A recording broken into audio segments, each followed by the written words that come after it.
Hi, my name is Addison Bender. I'm 17 years old. I'm from Dallas, Texas, and I entered the family court system when I was 4 years old after disclosing to my mother that my father, Jamie Rosenthal, was abusing me. Instead of protecting me, our judge, Susan Rankin, who has been voted out of office twice and falsely claimed that she was a psychologist, sentenced me to 8 more years of molestation, physical and mental abuse, and hell. 8 more years of my father inserting his fingers into my vagina under the pretense that he was applying medicine to me. 8 more years of my wrists being broken at least twice a year. 8 more years of my father picking me up underneath the armpits and swinging me around in a circle until I would vomit so that he would not leave any marks of me. 8 more years of being called names like slut, fat, useless, and stupid every single day of my life. And to top it all off, Susan Rankin barred me for seeing my mother at all for 3 of these years. For 8 years, every single member of the family court system that my mother, her attorneys, and experts pleaded to save me accused her of alienating me and telling me what to say. I would like to clarify for everyone that the only thing my mother ever told me was to tell the truth. That is correct. A small child was articulate enough to describe her abuse and was not being coerced. Because I know this may be shocking, but the vast majority of mothers are not part of a man-hating cult that brainwashes children into hating their fathers. And for a judge to punish a mother for merely repeating what her child told her is heinous.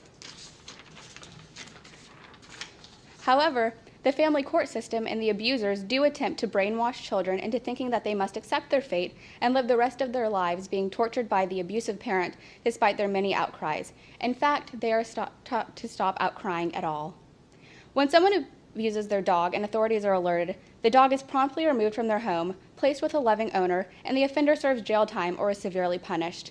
So let me pose a question to you all. Why are we treating dogs better than we are treating the children in our own communities? Why are we treating dogs better than our own children? Now, I would like to share with everyone how I got safe and why I am where I am today. At age 12, my father attempted to rape me. While I did not know it was rape at the time, I disclosed this to my therapist, and she told me that it was rape. After this, I decided that I needed to start telling my truth and that it was time to stop repressing everything, even though I was afraid that nobody would believe me because nobody had for 12 years of my life.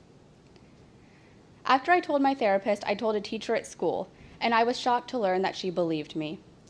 The teacher called Child Protective Services, who gave me a 1-week restraining order against my father, and my therapist wrote an affidavit describing everything in detail that my father had done to me.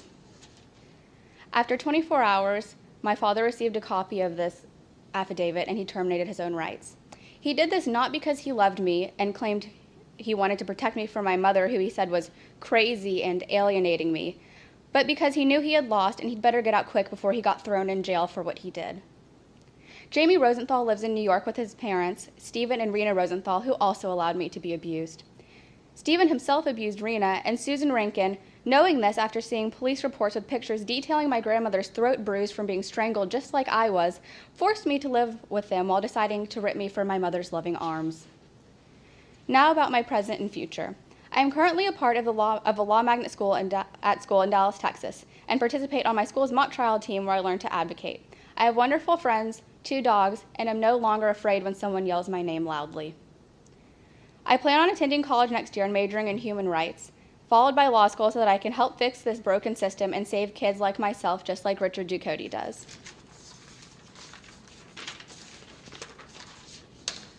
Just because we are not Olympians or famous actresses does not mean that I and the other children in my situation do not deserve to be heard or acknowledged nationally.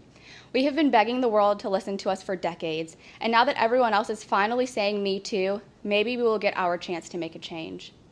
I would like to thank you, Richard, for helping to save me, and Mom, I would like to thank you for always believing in me and going through your own 9 personal years of hell for me. Jamie, Stephen, and Rena Rosenthal, Diane Snyder, Scott Beecham, Susan Rankin, Gail Enman, and Dr. John Zervopoulos, I am strong. You tried to break me, but you didn't. Nice try. People of America, I know you may think that this is not your problem or that you cannot help, but let me pose one final question to you. If it isn't your problem, then whose is it? Thank you.